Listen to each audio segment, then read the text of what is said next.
Ladies and gentlemen, welcome to the Fintech Friday show. With me is the great and powerful Stephen Fiorillo, Roy Crossroads, and late as always, this is why we call him Late Tevis. There he is. How you doing? Can you hear me? Good, man. How are you? Doing well, brother. Doing well. Good to see you. You're making his brain hurt because he's not in the right position. Yeah, that's true. Where do you go there? Yeah, there you go. All right. I like that. Tevis has his Celsius, so we're ready to go. Stuff's so bad for you. That's why I'm late. Thanks, Steve, for that input. Just drink coffee. I also got one of these. Reward myself after losing so much money today in the market. A Ferrero Rocher. Mm-hmm. Very nice. Yes, exactly. I thought Steve was going to say something about my pronunciation there. What did you say? Yeah, what would you prefer to drink, Steve? Yogurt or something? Coffee. Coffee. A coffee. You know, coffee with a Q. No, Milk. Why are you over pronunciating? It's coffee. You said it exactly how Tevis said it. It was identical. Little meatball sub and a coffee, and we're off. Okay, so how did you guys survive the April sell-off V2 liquidation day 2? How are you guys faring? Okay.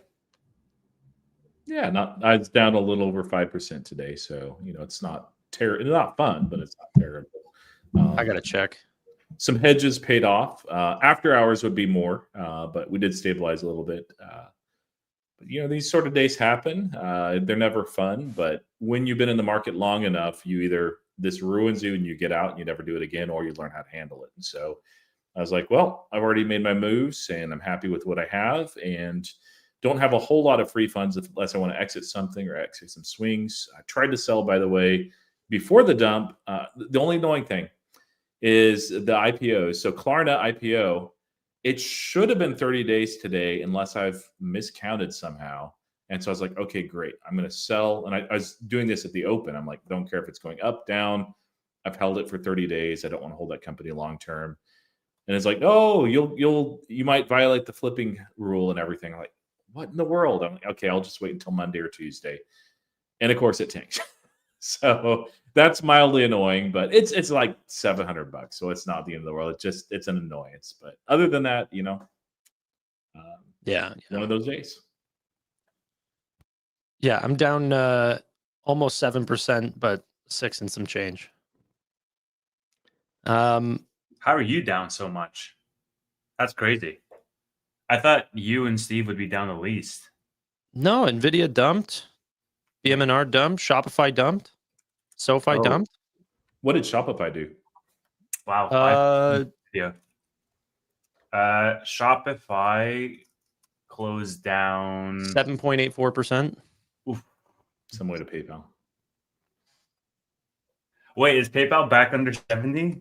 Yeah, it is. So short-lived, man. Goddamn. It was so short-lived, unfortunately. It's the impossible to overcome. Like, honestly, if PayPal doesn't tank itself, then Trump will make sure of it. And I honestly think that's why he communicated it the way he did. He's like, oh, man, Alex Chris has done the impossible, brought it above 70%, convincingly 75, 76. Got to do something about that. Boom. Yeah. So in all seriousness, if you look at NVIDIA, and okay, NVIDIA dumped, I mean, at one point it was at 195. Where did it close? 181 or 182, something like that? Can anybody really be that upset that's been in this for at least 3 months? I mean, 3 or 4 months ago, this was under 150. So you still have a healthy profit. And people who have been in this for over a year, they're still doing pretty well. I mean, one day does not define an entire investment. And look, I would have rather have a several week downturn that is slow and dragged out than a violent day like today and potentially some violent days next week.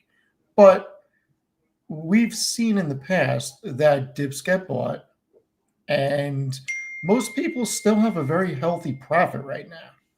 I mean, look, So, Steve, Nvidia is at the same price it was at the end of July on July 31st. So you have 2 full months of opportunity cost by holding Nvidia here. So I think it's just dead money for the last 2 months. I know a thing or two about dead money, so Yeah. Yes in chat says, where is it? Nvidia's going to 115. So we're doomed. Ooh, And would that's add the end of that. I would add a lot if that's the case. That would be great. Yeah. I mean, if that happens, there's going to be a lot of great positions to pick up on. I mean, hopefully not just Nvidia. It's probably not going to fall on its own. Yeah, and we won't have any money to pick up any of them. If Nvidia's down to 115, I am completely tapped out by that point. Wait, what are you saying? I can't go to you for a spot? No. Oh. Tevis has been spotting us to pick up the purchases over the last mark. He doesn't want us to miss out on the rally, so he's allowing us to buy the dips on the way up. did anybody buy anything this week? Yeah. Yeah.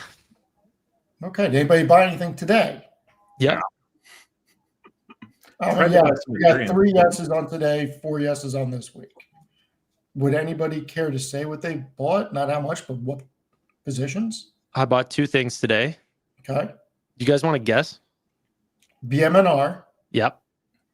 and No, you probably won't be able to guess this one. Nubank. Ninja. D local. That's good. Yeah. I sold some cash secured puts on SoFi. I sold some cash secured puts on HIMS, and then I added to my BMNR spreads position. And those are my only 3 pickups for today. Yeah, this week I bought some BMNR, just doing my willing strategy, and so I buy that amount, not really increasing the position other than what I get from selling options. And I added a little bit to PayPal on Monday, and it was a good run up, and now it's I think back to where it was on Monday. So yeah. Steve, did you buy anything? I bought BMNR yesterday, and I bought more BMNR today. And if it goes down on, I don't think the market's open on Monday, so if it goes down on Tuesday, I'll buy more on Tuesday. It's open on Monday. Oh, You sure? okay. Isn't there a federal holiday on Monday? From what I heard is that the banks are closed, the market is open. Yep. Okay, good. And so that'll affect settlement times, and of course, if you have money coming in, which is annoying because I don't have a lot coming in on Monday, or should have come out on Monday. Now it's going to come in on Tuesday. I'm like, man, is this going to be one of those V-shaped things? Probably not. I don't think we'll really get back up to the all-time highs. It may take a month, to play out. But A whole month, dude. I don't have time for that. What do you? November 1st. I don't. Well, It is today, Canadian Thanksgiving on Monday. Canadian We Thanksgiving. don't close the market for that shit. Come on. No, I'm sure our market will be closed. You think? Yeah, probably ours, but who cares? Yeah, not the U.S. market. It's Temu Thanksgiving. Is that right? Yeah, that's what it is. So, did today really change anything for BMNR or Ethereum? I mean, Trump and Xi going tit for tat isn't changing stablecoin adoption.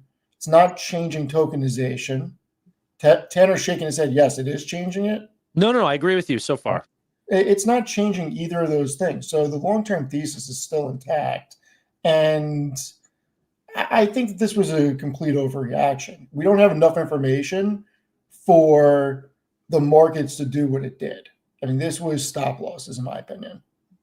I mean, yeah, it's like everything sold off at once. Interestingly enough, I mean, maybe we can talk a little bit about this because today was the biggest single day liquidation of crypto in history. Like more than COVID, more than when FTX crashed, 9.4 billion in 24 hours. And bigger than the Terra Luna crash.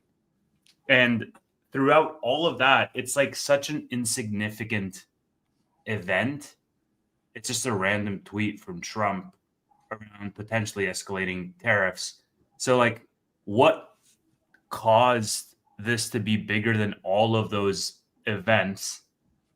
Like, how is it so volatile that a relatively insignificant catalyst can make the number one liquidation more so than COVID even? Margin, baby, leverage. You think? The one thing that the CEO of the Polygon Foundation ended up saying, he said, "Who is going to be the Three Arrow Capital this time?" If you guys remember who that was previously, that actually put down BlockFi. If I'm not mistaken, the person that now works for SoFi, Flory, whatever her name is.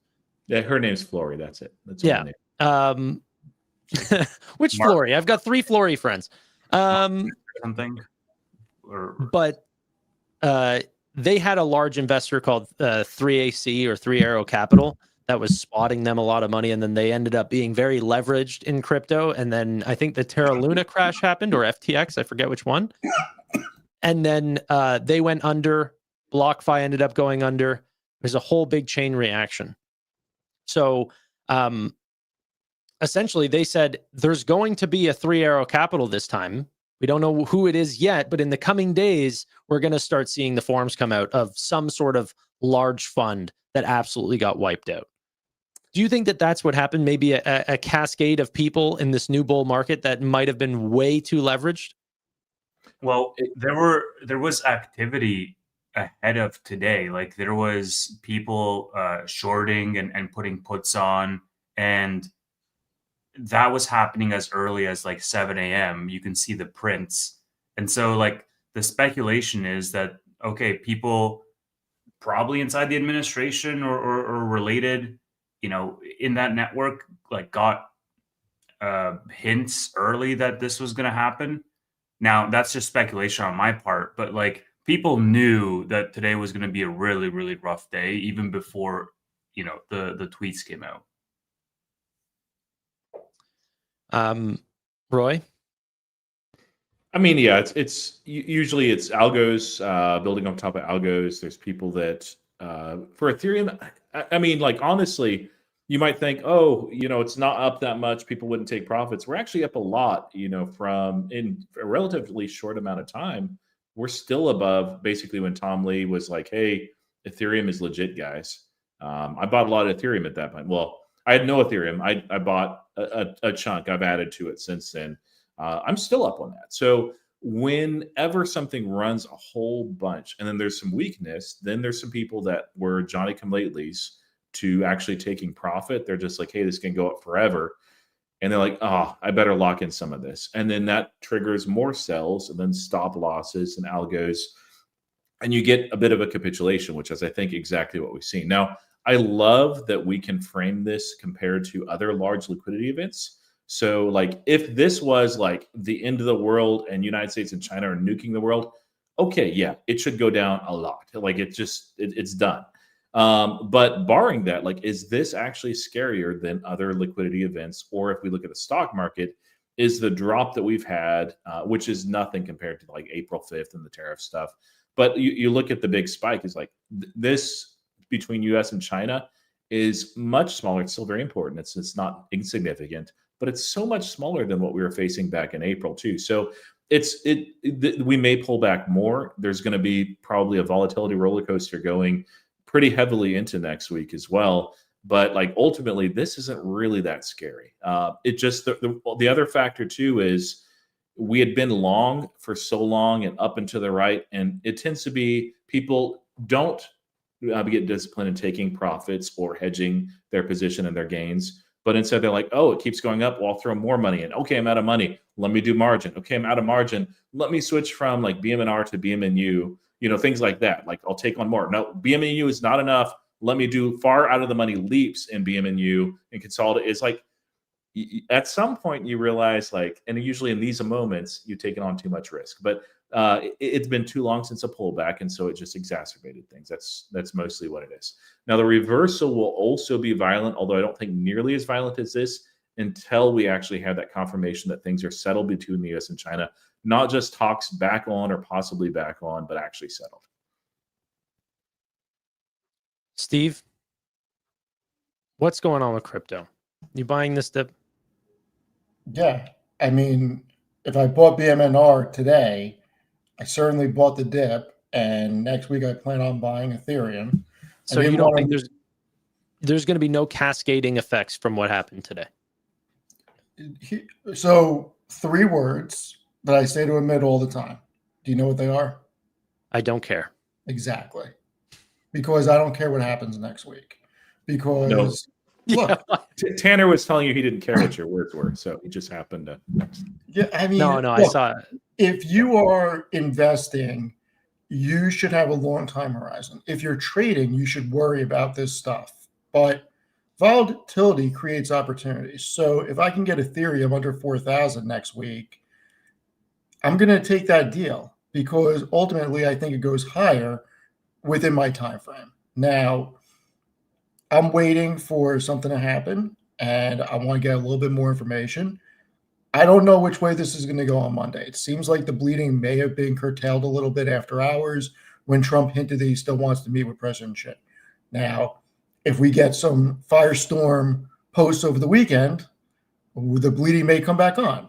So I'm not going all in or using all the free capital in the account on one red day. Let's see what happens over several days. But we know over history that dips get bought. The middle of next week is the 15th. So you're going to have a lot of capital coming into the market because that's normally when people get paid. Money goes into their 401k accounts. So you're going to get a little bit of a backstop next week. And as far as crypto, nothing is changing the long-term adoption of this. And blips here, people were buying at 4,800 because they thought it was going higher. So getting it under 4,000, I think is a fairly good deal if you weren't in it already. That's just for me. I wasn't in Ethereum. I just started acquiring it. But this is when I look a year out and I look at the companies that are building on layer 2 for their stable coins. I look at what Vlad has been saying about tokenization and what O'Leary is saying. I think that there's going to be a lot of utilization that's going to burn off ETH. I think it'll be deflationary. I think it'll rise in price. The real question is what happened today with not being able to sell? Does that impact it further? And I don't know the answer to that because I don't really know the mechanics behind why people weren't able to exit their positions. Yeah.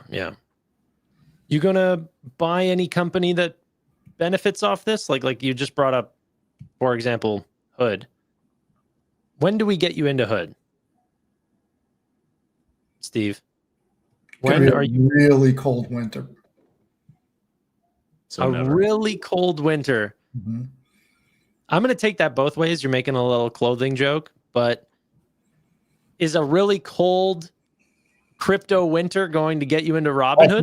That's not what I said. I didn't say crypto winter. I said it was going to be a cold winter. I said it was a clothing joke. I picked up your little pun. So I don't know. I don't know. I want to see what happens next week. I'm not interested at these levels. At these levels, to me, is not worth it when I compare it against interactive brokers. Oh, on that, I got out of my my covered calls that had run away. Not all my Hood position was underwater, but I had some at 141 and some at 140 that had just run away. I'm like, okay, great. And I did this time, I would have been okay otherwise, but I basically was like, okay, at this price, that's when I'm happy to just close it out, not rolling, not doing anything else, not waiting for it to fall under. Of course, it fell under, but I've learned in the past, like if I'm too greedy with those when they've already run, that's a huge mistake. So I was so happy to lose a little bit of money and just close them out and be done with them, even if we're going lower. So yay for me. That was one of the reasons why I was only down like 5-ish% is that. And then I had call options on SQQQ that went up 450%. So that was nice.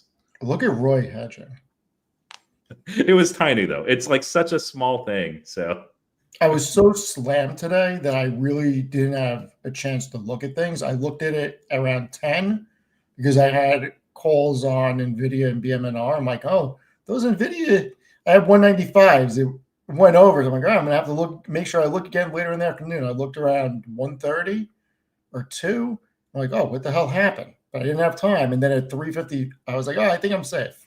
So, Well, Friggin' SoFi had the run of its life. I mean, this company is just all over the place today, almost breaking above $30 in the morning to closing out at 26.19 and then eventually falling to 25.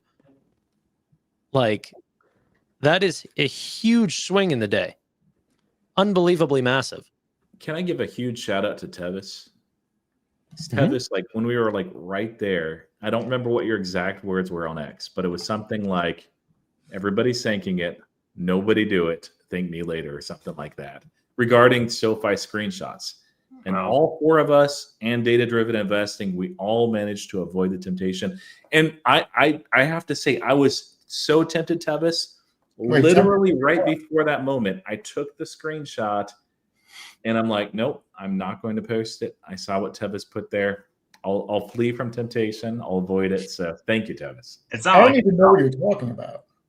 Screenshot curse. It started with DDI, but now whenever for SoFi we post a screenshot, it's going to pull back at that point. Bill Scott, appreciate you guys going live on days like this. Wow. I think we should thank you for that. I think we should pull up a chart of the S&P or the NASDAQ over 5 or 10 years. I hope SoFi will still have access to the rare metals that they need for the loan platform business. We could talk about that too. That nothing today impacts SoFi. Oh, man. I posted something similar about Lemonade. I said, breaking news, Lemonade, the Chinese insurance company is getting hit on Trump tariffs. And people were like, it's not Chinese, it's an American company. I'm like, you fucking idiot. Like, it's sarcasm, man. It's sarcasm. Oh, speaking of, you guys want to see the post of the day? I know at least, well, he's not here. I know one of you saw this. This right here is one that everybody should appreciate. This is from Vadim. I hope SoFi will still have access to the rare materials, the rare metals that they need for the loan platform business. Oh man, Roy. Do you like that one, Roy? So good. Yeah, that was a great joke, Roy. That was a great one. Am I going crazy right now? Deja vu. Oh, you posted that just a second ago? I just showed that on the screen. Yeah. You realize I just showed this. Right? I was not looking at the screen. I was just listening. So I said it out loud verbatim. All right. I'm sorry. Oh, man. I thought you were making the joke because I said Tevis did that a lot. And then that's so funny. Oh, my God. My apologies. But in all seriousness, this does not impact SoFi one bit. We got earnings coming up when the 28th. I'm very excited for earnings. And Tanner and I talked about this last night. I got to agree with him. I did a little bit of research after him and I talked. He may be right. And if he's right, dude, Noto may take us to the promised land. Devin Ryan just came out and he said, you know what? We thought a week ago that EPS was going to be 7 cents for the quarter. Now we think it's 12 cents. They increased it so much. Their revenue for this quarter is at $974 million. Like, that's like a 40% growth rate off of a really strong quarter last year. What's their evidence, Tanner? Loan platform business originations. They saw some good, I guess, channel checks. So, wow. The DocuSign thing, did you guys see that? That was really interesting. What happened? So whenever checking for traffic on SoFi, you can see where people came in from, but you can also see where they left to. Does that make sense? Yeah, I saw the DocuSign thing. It was like 3% or something. Yeah, up 94%. So DocuSign is one that people have left SoFi to go to DocuSign.net, but that's because SoFi is sending them there to sign forms for personal loans, mortgages, student loans, and that was up 94% month over month. Mm-hmm. So either July was the worst stinking loan we've ever, or like month we've ever seen, which is not lining up to any data we're seeing, or, we're going to have a slamming quarter. Yeah, it's by the way, this guy posted it, just to give credit, but yeah, I thought know. you were honestly going to bring this up and go, and there was a DocuSign thing, and I thought you were going to just explain this like I didn't just talk about it. I But should yes, have done that. this was it. I don't know, what the base is necessarily, but I mean that's a meaningful amount, and I mean there's only one reason why they're going to DocuSign. It's not like I'll see what's new there after going to SoFi. Like, no. yeah, they're not checking up on their day on DocuSign. Yeah, but I thought that was important. They also had, like, Devin Ryan didn't just write about SoFi. He wrote about all of his names. They do that all in one go. They even names that you would be like really excited for. They put Blue Owl Capital as their top idea going forward with a 70% upside on Blue Owl Capital. They put a price target of $170 on Robinhood and said, we see the stock going to $400 to $500 over the next decade. Lots of good stuff. They also put like an insane, like they're modeling EPS for Q3 for Robinhood at 62 cents. The consensus is 49 cents for Robinhood. So they think I can't even get to where they are on Robinhood. And it's honestly hard for me to get to where they are on revenue for SoFi. So either Devin Ryan, one of the top analysts on Wall Street, is going to be wrong this time, or he's right and Fintech is about to have the best quarter we've ever seen, probably since covering these companies. Yeah, one of the things too with that big upgrade on the EPS target for SoFi, I don't remember. I think it was after the previous earnings, or maybe it was sometime in between. He was just new to SoFi, and they published a note something like, "These are great numbers. SoFi is doing good things. I'm new enough in the stock. I'm not going to raise it yet." Phrased a lot more professionally, but I think that's part of the factor too. Okay, let's quickly cover this really quick. Onita says, I converted my BMNR to BMNU today. Is that the 2x leverage one? What is that one? That's 2x leverage, yeah. I mean, it's not. I think like the worst thing about the leverage things is that they'll go down more. It's harder for them to go up. Like on red days, it goes down more, but I forget there's a term for that. But yeah, I mean, I don't know. Like, I'll play leveraged for small instances. I think not the worst thing in the world. Yeah. But it looks like they converted just by the way that they said it, converted their whole position. Yeah, I wouldn't have been comfortable doing that. If it's a small bet, that's one thing. Well, of course, their whole position might be, $1,000 that they can afford to lose. So I don't know the situation, but for me, I would not be comfortable doing that. Even if we were in an uptrend, this still didn't happen. Yeah, there will be decay. Yeah, I mean, I don't know, man. Like, I'm sort of torn. Like, instead of the 2x leverage, I'd rather just buy options. I actually saw when I was adding to my BMNR spreads today, the 2028 chain is out. I don't know how long it's been out for, but that was actually really interesting because mine go as far as Jan 27, but there's Jan 28s that are out currently. And that could be really interesting because it's not as volatile. What spread did you buy? Well, the spreads that I have 70 100s for Jan 27. Yeah. Yeah, I'm just on the BMNU thing. I'm not comfortable with, or no, I shouldn't say that. That's the wrong wording. I don't think that Ethereum will stay below 4,000 for long periods of time. I might have waited till Monday to do that, to see what shakes out over the weekend. Because Trump and Xi can definitely escalate these situations. But the liquidation that did just happen, I don't think we're going to see a spike in volatility like that for a little bit. I think that definitely shook out the top margin and some of the paper hands that were there. So I don't think it gets too much worse than where it already is. I mean, what truly is affected in a trade war for crypto. If anything, it probably strengthens it, weirdly. But yeah, there will be a lot of unknowns, and you won't be able to get out of that position until Monday. So that's the only problem.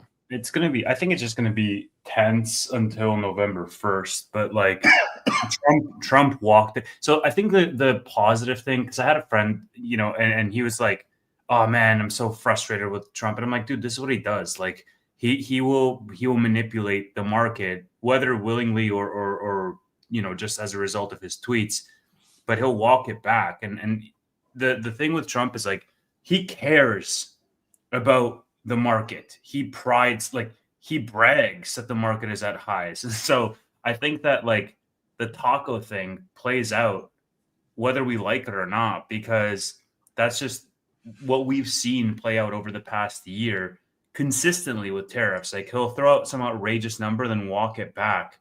And it's not great if you're, you know, buying short dated call options, but if you're selling options, it's pretty good, right? Because you get more volatility like that. And we were due for a pullback. So I think like it makes me much more at ease that we have one, even if it continues on Monday or Tuesday.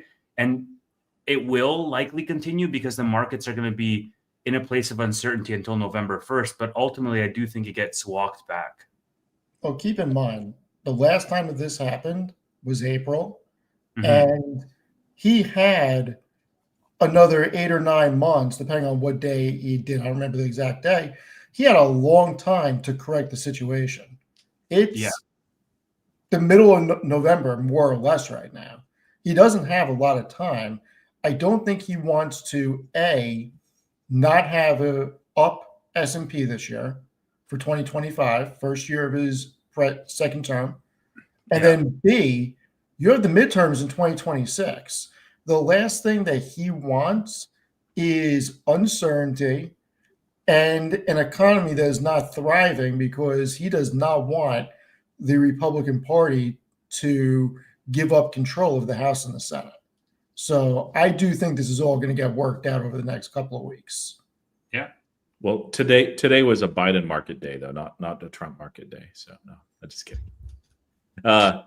This related was interesting, and I mean, there's no guarantees, and people can just get lucky. But this was not a small bet, and somebody opening an account today and shorting Bitcoin, which is not something that somebody that's brand new would do. It's, we always say, or there's always people that say somebody knew something, and that's not always the case. Sometimes it just happens. But this is one of those that it smells a little bit fishy to me, that somebody closely connected knew that there was going to be a mention or announcement related to this happening relatively soon. They may not know the exact timing. Very, very fishy. But what do you guys think? That is 1,000% somebody that knew something because of the size of that trade and the direction of it. And this was only one. This is not actually what I read. I read that they did this across Ethereum and other plays as well, and made out with hundreds of millions. And it wasn't just placed 30 minutes before. They placed it in the morning, and then they doubled down 30 minutes. That was what my understanding was. I hope they get caught. But yeah, they won't. They won't. Probably not. No. It's just annoying. It's horrible, honestly, this sort of thing. This is why, a lot of people come. The most damaging thing is not somebody making a bunch of money that they don't deserve. It's that it can convey the understanding that the markets are rigged, and they're slightly rigged, but somebody can come away from a day like today and see what their portfolio is and be like, the markets are rigged. This is a rigged game. The house always wins, and I'm not the house, so I'm getting out. And then they no longer invest, period. That's a colossal cataclysmic mistake that's exacerbated by things like this. And so, man, it makes me sick. Do you think the meeting with Xi is going to go over well, or that he will even meet with Xi?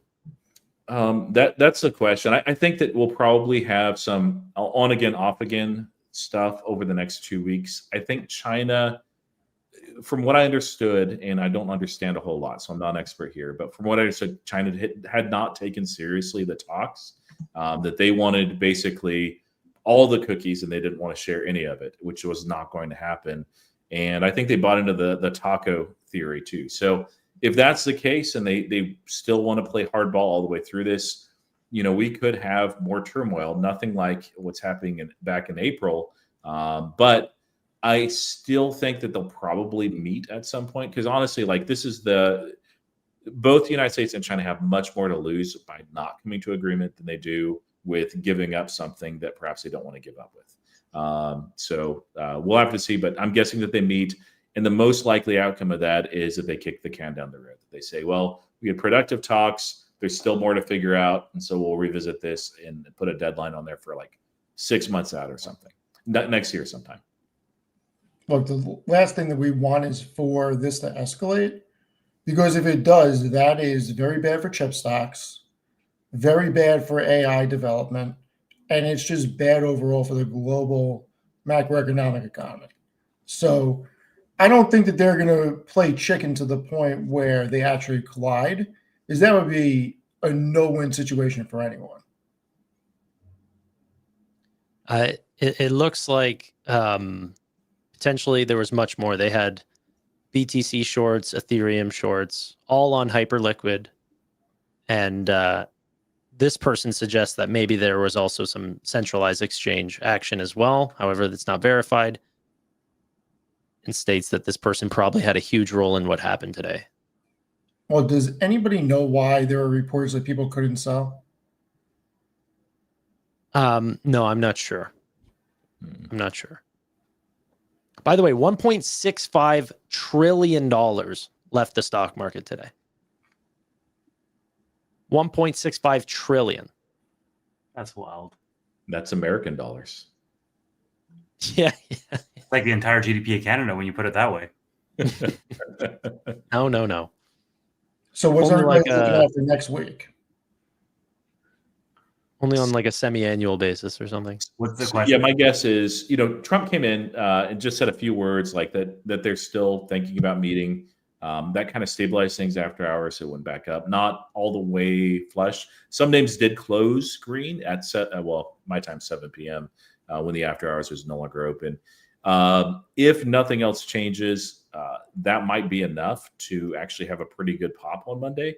Maybe not. Like we'll see. Like one of the tough things is with a drawdown this big, a lot of larger funds and a lot of individuals adopt what's called the rule of 3 days or the 3-day rule. So that they'll actually, after a major capitulation event, they'll actually wait for things to stabilize or at least 3 days. So barring any further announcement, if we get nothing else, I don't know. But I'm guessing we get a big pop and rally and then it fades off. Now, if we get a big capitulation event, something else happens, the market always likes to overdo it. So it wouldn't shock me if we just see the bottom drop out and it just people going crazy and then recovery, maybe not all the way up through the end of the day. Anyone's guess so. But whatever it opens up with, in the first 30 minutes, probably fade that through the day. If I was a day trader, at least that's what I would be doing.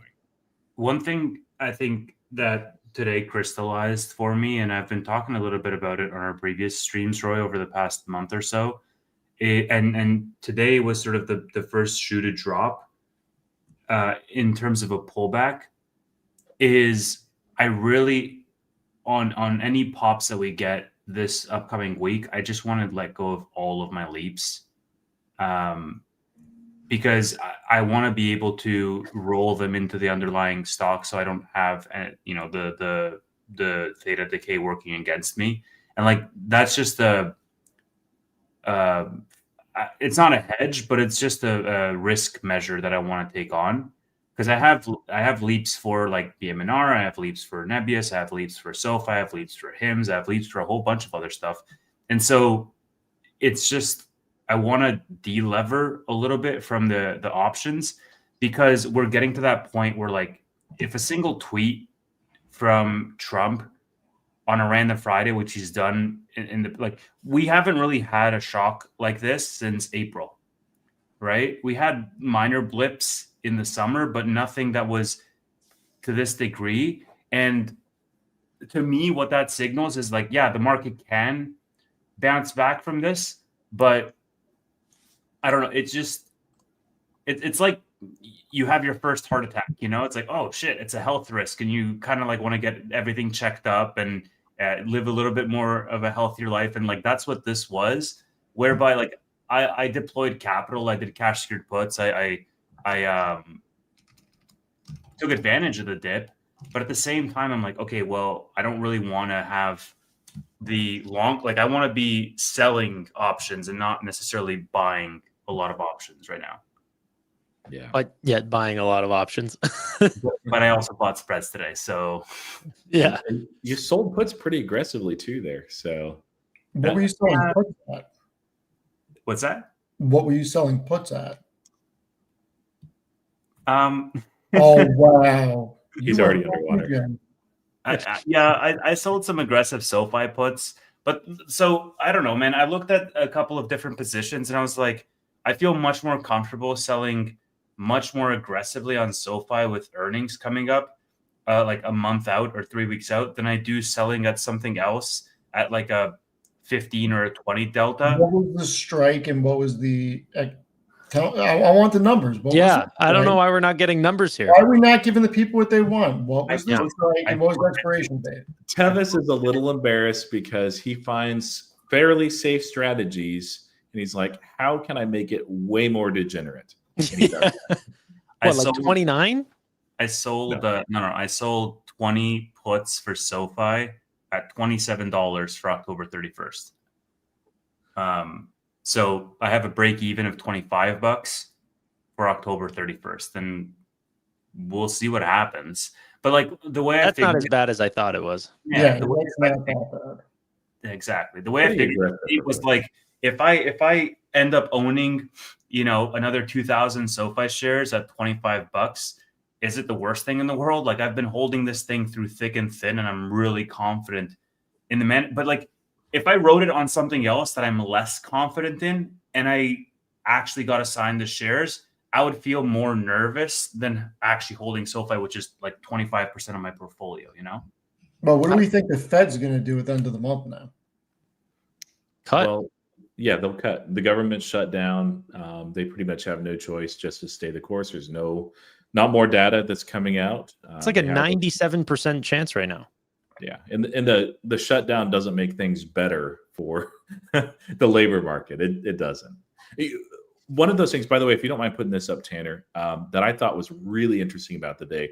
This right here, I grabbed on Webull, just a quick screenshot when I saw the news. A little bit of capitulation there, small dip, and I'm like, that okay. I don't know if we're going to recover or fall down a little bit, but a lot of times when you see Trump tweet something like it's a massive overreaction and then it kind of recovers through the day. Instead, this time it was, relatively small dips. These weren't like crazy at all. And then it just kept on going and going and going and going, and nobody was buying, at least not meaningfully. Even Tevis was selling cash secured puts. Somebody's not going to know how they work, and they're going to be like, "Oh, you're shorting the market." Yeah, let's just say don't do what we do. Yeah, definitely not what I do. That's Don't do what Tevis does. For sure, don't do that. not financial advice. It just I don't know. It's crazy that one person can have like an outsized, like such a crazy outsized level of influence. Like I'm just waiting for the next tweet for him to be like, buy stocks. That's going to be all margin, all in. Oh yeah. You know what? This is why I was talking with Steve about this yesterday. If you look at the Chinese tech stocks, Baidu, Baba, Tencent, they look extremely cheap. Extremely. I mean, if you're looking at them like American tech companies, they look better than Google whenever Google was, trading at 160, 150. Where were you when Baba was at 110? Right. But you can go to my stuff. I was saying that it's undervalued. yeah, but here's the thing. It's the same. I wouldn't have touched it at 110. And the reason is that this exact thing, Trump if he wants to escalate this, he has so many tools at his disposal. And one of them is making it very hard for Chinese companies to get equity from American investors. That is, you're going the wrong direction. The real card that he can play is energy. Because if let's just say that this is true, that they threatened the whole rare earth thing against the entire world, all he has to do is get on board with everybody, bring Russia into the fold, and cut off energy to them. They don't have enough to support their economy as it is. So and he that has will be the final card that he plays. And he has a lever to do that. I wouldn't love this, but there's those negotiations between Ukraine and Russia, and he can just heavily weigh on the Russian side and say, hey, we'll favor you very much in the peace agreements and bring Ukraine to the table to agree to these terms that they shouldn't be agreeing to if you back us against China related to the energy stuff. And that really could be a scenario that plays out. I hope it doesn't. That would not be right. But I don't want to see that happen, but don't forget, there is a chance that Siberia has a ridiculous treasure trove of rare earths the same way as China, if not more. Okay. I hope, and then what are you going to do to extract all those? That's the question. Invest. But like it's that puts things into a very scary situation. Kind of like removing the access to NVIDIA processors and ultimately energy as well. I mean, that's what kicked off the invasion of Pearl Harbor with Japan. Wasn't justified, but they're like, hey, it's now or never. And that could be the event that actually capitulates or makes China say, you know what, it's now or never. Let's take Taiwan. No, it's not. Let's hope that none of this ever happens. I hope not. Because we have way bigger problems if that happens. Yeah. Let's divert the conversation away from that, though. You want to do fine? No, I'm down to talk about. You know what I want to talk about? Actually, hold on. Prediction markets. Kalshi going global. I think that's going to be a really interesting topic. So they just raised however much, 300 mil, $5 billion valuation. Yeah, that is super interesting. From like the big, like the most popular like firms in the world too. Yeah. Like it's just, I don't know, it's really cool. And then Robinhood is talking about like all this tokenization in Europe, and then their predictions, betting markets is going wild. It's just crazy, man. I was talking to somebody earlier today about DraftKings, and like I've become so freaking bearish. And like me and Roy were talking about this on the bootleg. I've just become so bearish on DraftKings because like I just don't see a world where DraftKings and FanDuel and any of these companies have a superior offering than what betting markets allow you to do, like predictions markets, I mean. But what I don't understand is why doesn't DraftKings try to create their own betting market? It's just because it would be margin killing for them? Yeah, I figured they get a bigger spread doing it the way they are. Yeah. They and FanDuel's have both talked about getting a prediction market because they see like, okay, yeah, we're getting destroyed here. But it's kind of the same reason why Google was really late initially to their AI rush, and then they rushed out Bard at the time was what it's called. And it was a disaster, is because they saw it as something that would disrupt themselves. That maybe it'd all work out in the end, but they're like, you know what? Why disrupt a good thing? We're not going to do it. So that's why they're late to the party. Have you guys read through this? No. I heard you cover it. To you? I thought I did. Can you please? Yeah, I'll send you. It's in my last DraftKings article from last month. I'll send it to you. So okay. Tell us about it. Yeah. So Tanner, you can stop sharing. So basically, in the big beautiful bill, they slipped in a gambling provision in the IRS code, and before you could deduct 100% of your losses against your wins. Now you can only deduct 90%. So if you're betting on football and you're betting on basketball and you're betting on sports throughout the year, let's just say you put $1,000 in your account at the beginning of the year. You keep going all throughout the year and you churn it over and you have, let's just say like 1,500 or 2,000 individual bets, and it amounts to $100,000 worth of wins and $100,000 worth of losses on a net basis. You can only deduct 90,000 from the 100,000. So even if you didn't make any money, you still have a phantom gain of $10,000 that you will have to pay tax on. This goes into effect January 2026. If this does not get repealed, because I was very interested in starting a position in DraftKings. When I read this, I was like, there's no way I'm touching it because this is going to have serious implications for sports books and casinos in 2026 because it's going to hurt professional gamblers and it may cause recreational gamblers to not go to the casino as much. And it could cause people to divert away from sports books because if you have, I mean, Tevis, you partake a little bit. If you were in the US and you had to pay a phantom tax, is it even worth it anymore? And I don't know that prediction markets is considered this side of it. Is it, Roy? You're shaking your head. I was going to actually ask you. My guess is that it's not. It's been treated very differently by the CFTB. I think I got that wrong. So we'll have to actually see, but I would be surprised if it was treated the same way.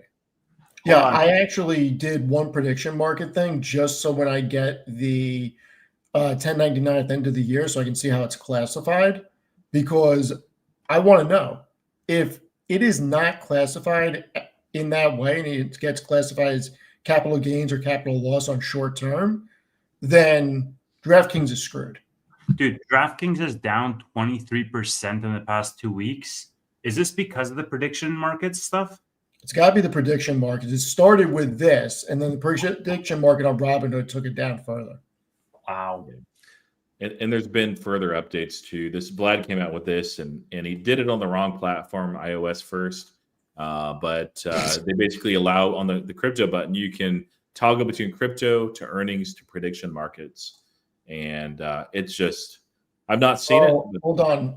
So Beer and Chicken said prediction markets are sweepstakes, so taxed at the same as gambling earnings. Interesting. Huh. Interesting. I'm going to look into that and see. Interesting.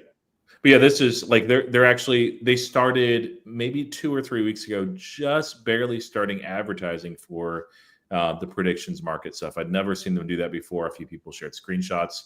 They've been talking along with Kalshi about going international. Now that Kalshi has, which is their partner, maybe they'll wait. I'll be a little bit surprised, but they have the Robinhood wallet that they can. I don't see any reason technologically why they couldn't launch along with Kalshi all over Europe where they're already at, in the United Kingdom as well. Ultimately, like they have some licenses in UAE. They're working on it in Singapore as well. So they could be going global along with Kalshi. What's really interesting about that is if you look at Europe in particular, and then to the lesser extent the UK, but it certainly applies there, those cultures are more betting cultures than they are investing cultures, just the way that they're structured right now. Singapore, I don't think that's the case. In UAE, I don't think that's the case. So they may actually have easier inroads with a product like this, with a name that people recognize. And it could be, and hopefully it will be, one of these flywheel effects where somebody comes over just for the predictions market and they end up staying for the investing. Not sure that that'll ever happen, but if it does, that's how it does. Have you used the Robinhood prediction market yet? Yes. I do have to say, I like the interface so much better. I like seeing the live data about how many contracts are being bought on each side. It's really, I mean, obviously you can figure it out by a point spread about how everything is moving, but it's just nice to visualize it in that app. I think they did a very good job, and I've given Robinhood a lot of credit for what they've done with their app. Yeah, I ended up, so I tried it out for a couple of economic type events, the rate cut predictions and a couple others on very small scale. When the user interface wasn't that great, they've improved a lot, especially on the sports side. And I'm like, you know what? I own the product. I might as well use it a couple of times. And so I did. Actually ended up winning a little bit of money, which was nice. But they were smaller bets. So, but like it's like anything else that Robinhood does. If it's not a white label product, like that UI is just slick. And honestly, I've not used Kalshi at all, but it looks like a better UI, and the money is already there. So even though it's backed by guys, let's change this topic. I'm bored out of my goddamn mind. I don't care about UI and UX. What is going on with, like, let's talk some markets here. Holy. Let's talk about Q3. Is this going to be a blowout for earnings or what? Yes. So if that's going to be the case, and the consensus is, domination across Mag 7s, how long does this sell off, this Trump worry happen for? I mean, Dude, I think it's going to be over by Tuesday, honestly. Like, No, I agree. not But there, recovered, but like stabilized and on the way back up. I mean, think about it like this. Q3 ended at the end of September. Nothing that happened today impacts anything from Q3. And think about all the deals that we've seen happen and all the announcements that we've seen.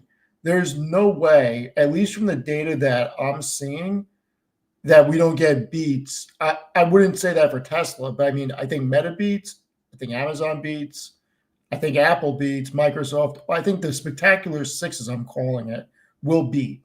I don't know about Tesla, but spectacular six are going to beat. And I think that they're going to raise guidance. And as long as this doesn't really escalate, I think Q4 is going to be even better. I really do. I'm not worried because these companies are in a prisoner's dilemma. I mean, we went through it last night, Tanner.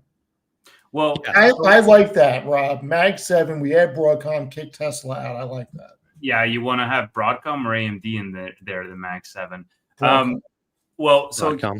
here's the thing, Steve. Like, I'm just wondering, to what degree, with regards to guidance, will the rate cut scenario play a role? Because if there's different expectations around how many rate cuts we can expect as a result of all these things that are happening, then I wonder if management teams are going to have a more like dovish view of the economy and raise their guidance or be more conservative and just, not do You anything. know what rate cuts are likely to do? Increase demand for freaking data centers and for cloud computing and AI. Well, they increase demand for everything. So, Right. But even further, and we know that there's constraints with data centers through the middle of 2026 right now. I mean, I think if anything, the data centers are the least affected because the demand for data centers is already so high. It's like if rate cuts were zero, it's not like it would drastically change the picture. It's already like, capped. I think that's, well, I don't know if it's capped, but I think that's a true statement as well, is that people are willing to pay whatever price.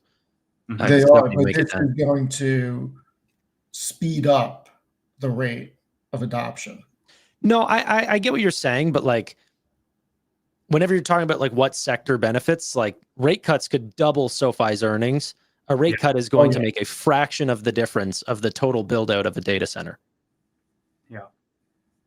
Like they don't even care. They're playing at 30x for every dollar that they spend, Jensen thinks you can get 8 to 10x that in revenue from the token generation from the hypercloud providers. So yeah, I don't think they're worrying about a quarter point cut. The sleeper is going to be energy. It's just what portion of the value chain is the one. And what I don't understand is how can a company like Oklo get the valuation it gets and Southern Company not move a tick and they actually have 7 nuclear reactors online? It was up big today too. Doesn't make any sense. Is all the data center plays and AI names already priced in? No, man. If OpenAI is doing these deals and you're seeing Oracle jump like 20+% on any given day, then of course it's not priced in. Yeah. Do you think we have more of those types of deals to go? I mean, that's one really interesting thing, right? Dude, Is that I'm Oracle, just waiting for the OpenAI Nebius deal for me to see some profits over here. Look, remember, it's probably coming.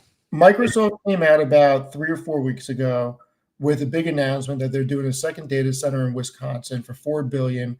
They said it's going to be the most advanced. They just made the release yesterday about all the deployment of the Blackwell chips, the GB300s. And you're in a position where OpenAI just did a deal with AMD to take chips off of the market second half of 2026. And they are now going to be buying directly from NVIDIA instead of going fully third party. They're still going to go third party, but they're also going to own and operate their own data centers. So now, and Tanner's going to love this. I mean, I think I said it yesterday, but Meta, Amazon, and Alphabet have to come over the top, because if they don't, they're going to get left behind. And there is no way Andy Jassy is not going to say something big on the earnings call regarding this, because that's what had Amazon's stock flatline after last quarter earnings, because everybody was upset that AWS didn't perform the way that everybody wanted it to. And with these deals being announced and us not hearing anything except Zuckerberg say that he'd rather lose a couple $100 billion than underinvest, I mean, that tells me that we are in such early innings. I don't even think it's at 96. What year do I think it is, Tanner? 89. There you go. Wow, really? Okay. Yeah. Steve, Which is we the most haven't even hit- 1999 thing he's ever said. We Steve. haven't even hit robotics and full self-driving with the compute you're going to need for that, let alone AGI. The inference is going to be crazy. Steve, there's only 2 Mag 7 stocks that are down year to date. Which are they? Tesla and Amazon. Apple and Amazon. But yeah, Apple's Amazon not down for the year. There's no way. down 2%. Or maybe after today it is. Yeah. And Tesla's only up 2% anyways. But the crazy thing is that Amazon's down year to date. Like, I mean, it's up like 40%. And since Amazon's got but so much potential that nobody's talking about, because nobody's thinking about Amazon as what's going to happen when they deploy AI and robotics within their operations. Well, And they're how much doing it right now. margin can they unlock? Because they're only operating at 11 or 12% margin. So how much margin can they unlock through efficiencies? They actually may be able to get to 15, 20%. Yeah, Why is well, AWS underperforming? Or maybe that's an after hours thing. I mean, look, Say a that lot again? of people are really liking Google Cloud, and a lot of people are adding to Azure. And here's one of the things. What does Amazon not have that Microsoft and Alphabet have? High quality data centers. and No, seriously, Roy, what does Amazon not have that those two have? Well, no, I think that Tanner's actually right. Like, if you actually look at most of the metrics, they're not as compelling right now. Go a step further. Regardless of what that The answer I wanted. I Net new data. can't go through chips and all that because I don't know what's in those. They don't have the software on top of it. So if you're going to go with AWS, that's all you're going with. You still have to go with either Google or Microsoft for their actual Office suite and everything else. So if you're already a Microsoft customer, you're already an Alphabet customer for your stack of software, most likely you're going to talk to your rep and go with them for the cloud offering for Azure or Google Cloud. It's not likely you're going to mix and match, because you already have a relationship with that company, and they're probably going to give you a sweetheart deal with the money you're paying for all the licenses. So that's where Amazon lacks compared to the other two. Well, you know what? The good thing is that those small companies are not making too big of a difference. They need to partner with a massive AI company, and Amazon has an extremely close relationship with Anthropic. That's their saving grace. Yeah, they should have bought Anthropic, is what they should. They should have, but they didn't. And from what I heard from Anthropic is that they want essentially nothing to do with Amazon's Trainium chips, and that they want to use NVIDIA chips. And so they're back to buying NVIDIA products. In fact, you know what's so crazy about that? Did you guys read the most recent deal with NVIDIA and XAI, the $2 billion deal? $12.5 billion of that was debt. Did you read the structure of that debt? It was specifically around giving this money if they bought NVIDIA chips with it. The money was not for any other purpose. It specifically said NVIDIA. How about NVIDIA is becoming the new, I don't want to say Berkshire, but they're becoming a holding company of companies. And it's only going to become more. But that's what I've been saying that for years. That's what happens whenever you have too much money. Use their cash. I mean, I love it. What They have too much. Yeah, it's a good problem to have. They're in a great situation. Yeah, they're just like, again, thank you, Tanner. But it's such a good company to be in. They're so well positioned. Like whatever happens with China, it's like they'll be fine. And they're in so many other players too. Like, does it really matter if OpenAI dominates or Gemini does? It's like it doesn't matter. They're What positioned. I really like right now? I think Taiwan Semi is going to continue to do well, like really well. The only thing in the back of my mind is what I mentioned before on the geopolitics stuff. That if the United States plays hardball with China, it could cause them to do something stupid. But yeah, but then what? But then what happens to Nvidia? Yeah, you're in the same boat with all the companies. I mean, yeah. The real thing is, do we think Intel is going to continue? I mean, Intel's already popped. I mean, it's up 60. I didn't see where it finished today, but before today, it was up 60, 70% in the past 2 months. I don't know why you would buy, and maybe I'm not that, in the weeds around their product offerings, but just from my opinion, like, why would you buy Intel when you can buy NVIDIA? Like, the U.S. government propped them up, and sure, they got, an investment as well. Have you looked at the new EPS estimates for Intel? Dude, I look at top line. Fuck EPS can be manipulated by the company. Like, I don't know, man. Like, whenever I'm doing I'm doing forecasting and budgeting for the year right now for my company, and it's like my CEO wants revenue and EPS. You know which one's a hard one to get? Revenue, because EPS you can. This is a growth at all cost investor. He is, but keep in mind, Intel is only expected to do 12 cents this year. They're expected to do $1.15 in 2027. How are they going to get that difference, though? There's 37 analysts have them growing at 430% EPS next year. But yeah, that's great, Steve. But like 37 analysts had SOFA at $11 for 2026. Like, all I'm saying is that Intel has become a very strategic company for the U.S.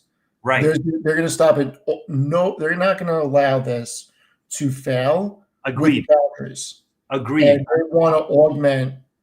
I agree with you. Now, answer me one thing. Yep. Does Intel have a superior or an inferior product to NVIDIA?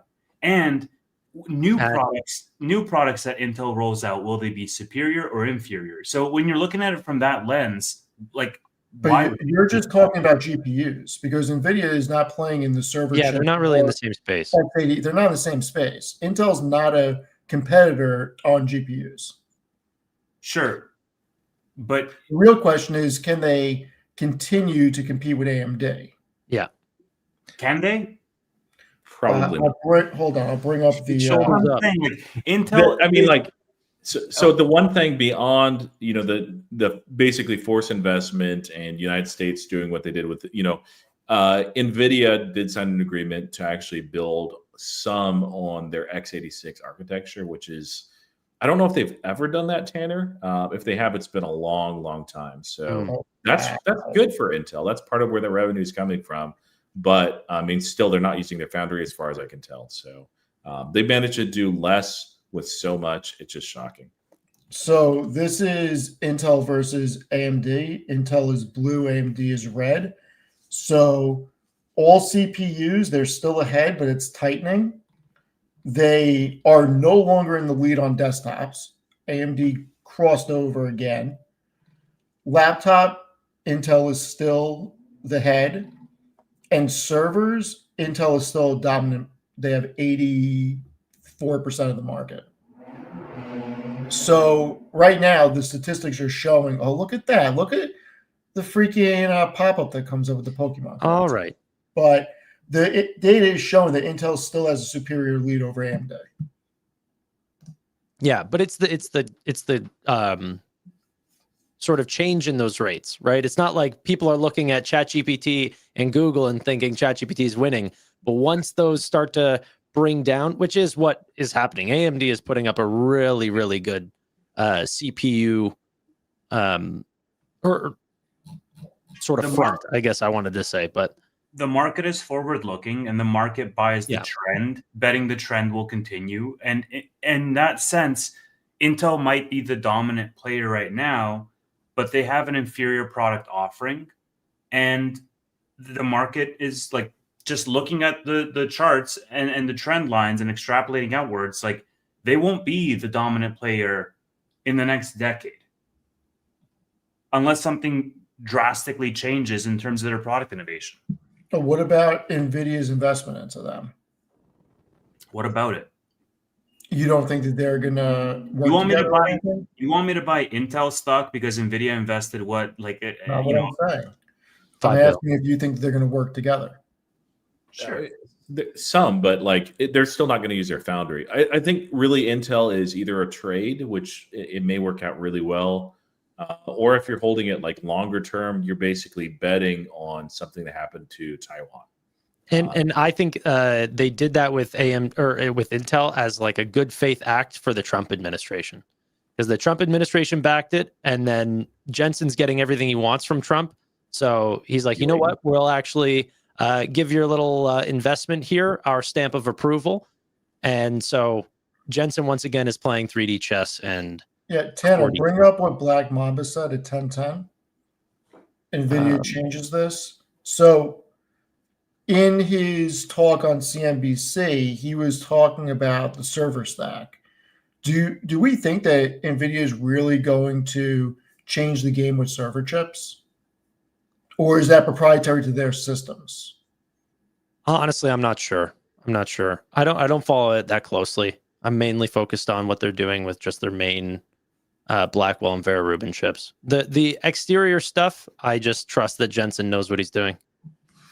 Yeah, I mean, the company that I was looking at, I need to do a little bit more work on it. It's Qualcomm. I don't know. ARM, people try to get me to research. I don't see the appeal of ARM, but Qualcomm's interesting.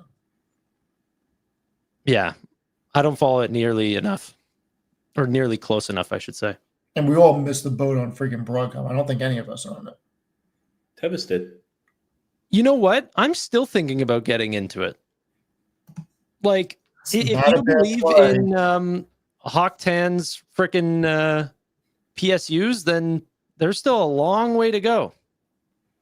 I mean, the growth, wow. The growth on Broadcom, I didn't even really They're taking realize. market share.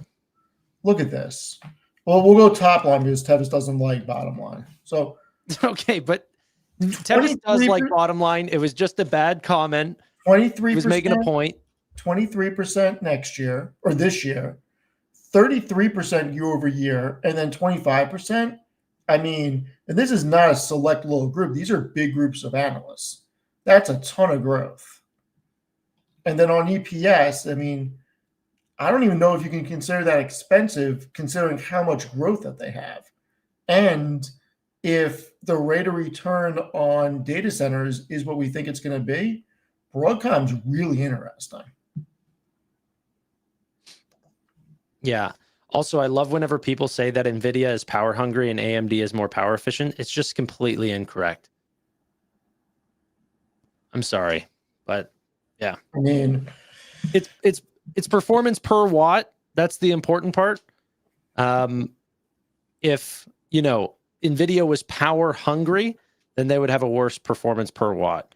They're not power hungry. They're the most efficient chip, and it's because they can also stack 72 chips into one chip, and it acts as one chip. And so the actual performance that they can put out is much higher than AMD. This is why Jensen said that he could give away, or his competitors could give away their chips for free, and people would still pay for NVIDIA's. Absolutely true. it's pretty wild. Okay, we want to go into after hours? It's pretty wild. Ladies and gentlemen, catch us in the after hours show. This will be posted tomorrow for members only in any of the chats that you are in. Thank you all so much for watching. Really do appreciate your time. Bye-bye for now. Have a good night.